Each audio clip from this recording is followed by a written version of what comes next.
60대 아버지가 며느리와 손주들이 보는 앞에서 아들에게 총격을 가한 이른바 인천 총기 살해 사건, 그 파장이 이어지고 있습니다. 유족 측의 입장이 공개가 됐습니다. 유족 측이 그동안 잘못 보도된 내용이 있다라면서 그날의 상황을 자세히 얘기를 했습니다.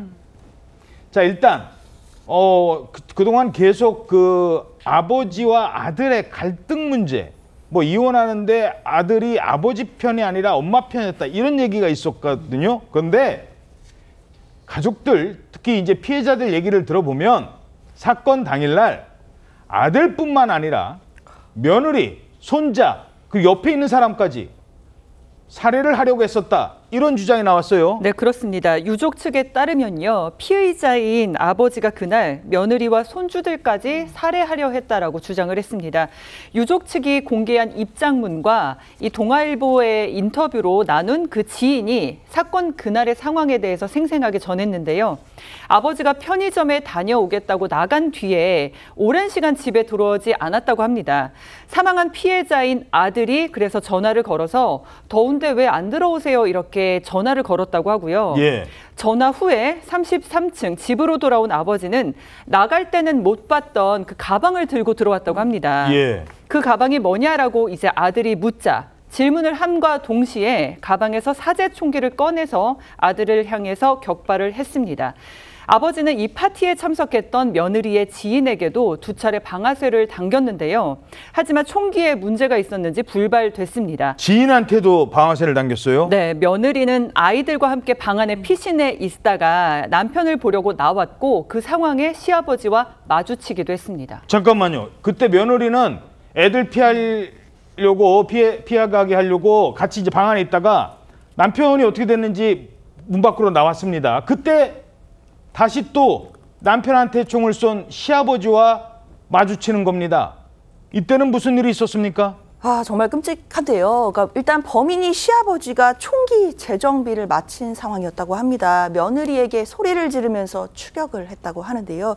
며느리가 다시 아이들을 보호하기 위해서 방으로 들어가서 방문을 걸어 잠궜더니 시아버지가 그 문을 열기 위해서 여러 번 시도를 하면서 밖으로 나오라고 위협을 했다고 합니다. 야. 그런데 천만다행으로요, 잠겨있던 그 방문을 열지는 못했고, 그런데 만약에 그때 문이 열렸더라면 정말 상상할 수도 없는 끔찍한 일이 벌어졌을 수도 있을 것 같습니다. 정리를 하자면 그날 아버지는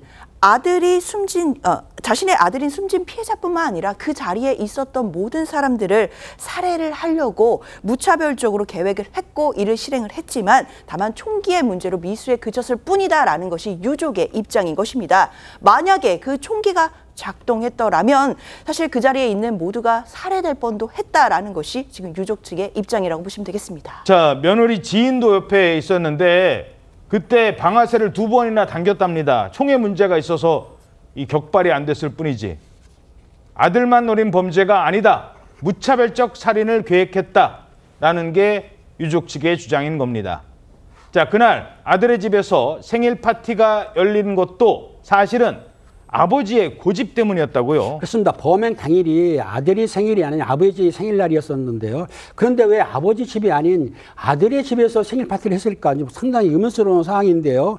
이 내용을 보게 되면은 그 지인을 이용한 동아일보에서 이제 취재를 한 건데 이건 아버지가 고집을 부렸다고 합니다. 처음에는 숨진 아들과 며느리가 아버님 제가 가가지고 생일잔치 해드릴게 했는데 이 아버지가 아니야, 우리 집 오지 마, 나는 인천에 있는 아들 집에 갈 거야, 계속 주장을 한 거예요. 그러다 보니 아들과 며느리가 생일잔치를 준비를 했던 거죠. 생일상을 준비를 했는데 거기에 사건이 벌어진 거고, 그러니까 이 모든 것이 이 아버지가 계획대로 아들의 집에 가서 사건을 벌이려고 자기 생일을 일부러 아들 집에서 한 것 아니냐, 이렇게 추정되고 있는 것이죠.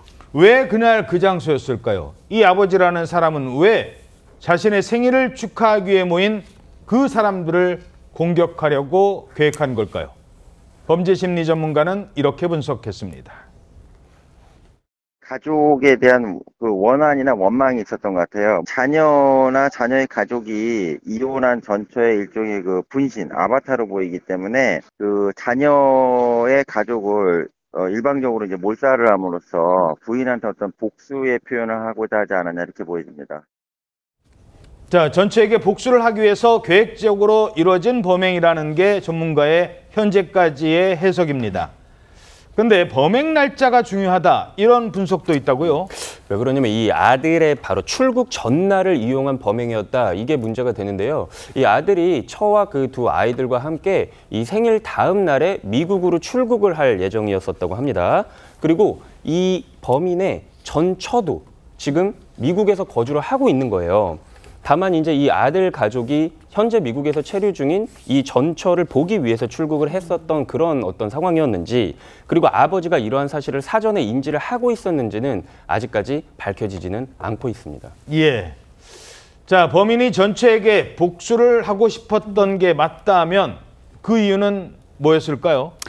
그 전처와 이혼하게 된 그 원인이 이 피의자에게 있었다 이런 관련 보도가 나왔거든요. 예. 유족 측은 공개된 입장문을 통해서요. 이 아버지가 25년 전에 저지른 잘못으로 전처와 이혼을 했다라고 간략하게 말을 했는데 25년 전? 네, 입장문 속에서는요. 25년 전 잘못이 이제 바로 전과였다는 그런 보도가 추가로 나왔습니다. 어떤 전과요? 아들을 살해한 이 60대 아버지가 당시에 성폭력을 저질렀고 처벌을 받았다는 내용입니다. 그러니까 내 남편이 성폭력을 저질러서 그 처벌을 받았던 거예요? 네, 그 보도에 따르면요. 법원은 지난 1999년 6월에 성폭력 범죄의 처벌 및 피해자 보호 등에 관한 법률 위반 등의 혐의로 이 아버지가 징역 2년 6개월에 집행유예 4년을 선고받았었고 이 형이 확정된 것으로 전해지고 있습니다. 그러니까 시기적으로 따져보면요. 이 60대 아버지가 전처와 이혼하기 1년 전에 이런 범죄를 저질렀고 이때 가정불화가 생겼고 가정불화가 범행 동기라 이렇게 진술한 것으로 전해집니다. 자, 그런데 또 이혼으로 인해서 가정불화가 있었다는 이 범인의 얘기 뭐 다 알려진 건 아니에요. 지금 몇 마디만 가지고 뭐 많은 해석을 하고 있는 차원입니다. 이게 알려지자 또 유족 측에서는 그렇지 않다고 얘기합니다. 유족 입장은 오히려 이 아버지라는 사람과 며느리, 아들 다 사이가 좋았다 이런 입장이라고요. 그렇습니다. 이혼한 아버지 부부는요, 알려진 것과는 달리 우호적인 관계였다라는 것이 유족 측의 입장입니다. 전처는 아들에게 이혼 사실을 알리지도 않았고요. 이 이혼 사실을 숨기기 위해서 이혼한 뒤에도 전 남편인 이 범인과 함께 살면서 아들이 결혼할 때까지 기다리기도 했다고 합니다. 그러니까 이제 동거를 한 거예요. 그렇죠. 사실혼 이혼을 관계로. 했지만 계속해서 동거를 하면서 아들에게는 이혼 사실을 숨겼다는 건데요. 그리고 8년 전에 아들이 결혼을 하게 되자 전처가 그제서야 아들에게 이혼 사실을 알렸다고 합니다. 그런데 그 이후에도 이제 아들이 부모의 이혼 사실을 알게 됐다라는 사실을 그 아버지인 범인이 알게 되면 또 심리적인 고통을 겪을 수도 있기 때문에 이걸 아들이 안다라는 사실을 내색하지 않도록 당부까지 했다고 합니다. 아들도 이혼한 거 모른 척했군요. 그렇죠. 그렇기 때문에 유족은 지금 다른 갈등은 없었다라고 지금 그런 입장을 내고 있는데 범인은 지금 여전히 계속 함구를 하고 있기 때문에 범행 동기에 대한 수사는 더 필요해 보입니다. 자, 그리고 왜 그 며느리 지인까지 살해를 하려고 방아쇠를 당겼습니까? 이게 그래서 더 필요해 보입니다. 조사가. 가족을 왜 공격했는지 이에 대한 진술은 아직 하고 있지 않습니다. 하지만 범인이 서울 자택에 설치를 했다는 그 폭발물, 그 도봉구에 설치했다는 그 폭발물과 관련해서는 일부 진술을 했습니다. 근데 이것도 좀 신빙성이 떨어져요. 일단 빨리 불이 붙게 하려고 실험까지 했었던 폭발이었다고요? 네, 그 중앙일보 단독 보도에 따르면 일단 범인은 이 폭발물 제작과 관련해서 이런 진술을 했습니다. 그 시중에서 구할 수 있는 배터리를 구입을 했고, 그리고 인화물질이 든 통을 거기 이제 연결을 했다. 그리고 이제 빨리 불이 붙게 할 수 있도록 그 낚싯줄과 목화솜 등도 썼다면서 본인이 직접 이 도구를 가지고 실험까지 했다고 진술을 한 걸로 밝혀졌는데요. 이 범인이 경찰 조사에서 이제 과거의 폭발물들을 이제 다루는 포병부대에서 복무를 한 적이 있다라고 이제 알려졌는데, 사실상 이 도구의 사용법에 대해서는 그때 당시 포병부대에서 배운 게 아니라 그 인터넷을 통해 가지고 본인이 이제 숙지를 했다라고 진술을 했습니다.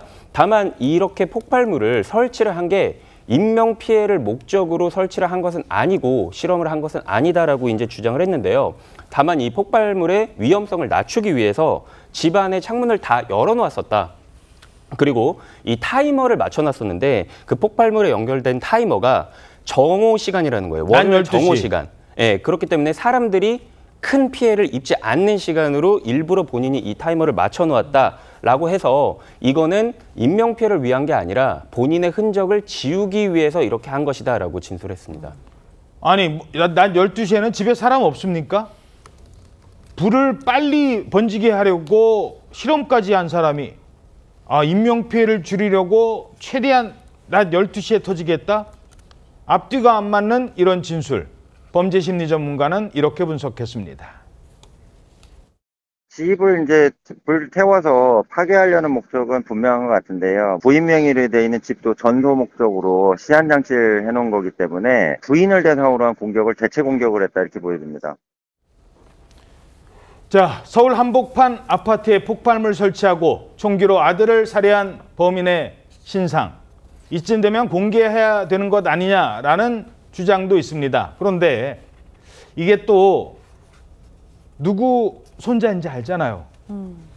유족 측이 반대를 한다고요. 그렇습니다. 범인의 신상 공개 정보로 인해 가지고 유족들이 2차 피해가 입을 수 있다면서 신상 공개를 반대하고 있는 것인데요. 특히 나이가 어린 그 피해자 자녀가 잔혹한 범죄 행위를 직접 목격했을 뿐만 아니라 피의자의 얼굴을 알고 있지 않습니까? 그런 상황에서 어린 자녀에게 2차 피해를 입을 수 있다면서 신상 공개는 절대로 이루어져서는 안 된다는 입장인데요. 신상 공개는 알다시피 국민의 알 권리 보장과 함께 피해자 등이 종합적으로 고려한다면서 유족은 이런 입장을 견지하고 있는데요. 경찰은 신상 공개 심의회를 개최할 가능성이 있다고는 하지만은 실제적으로 유족이 반대한다 하더라도 공개를 할 수는 있습니다. 예.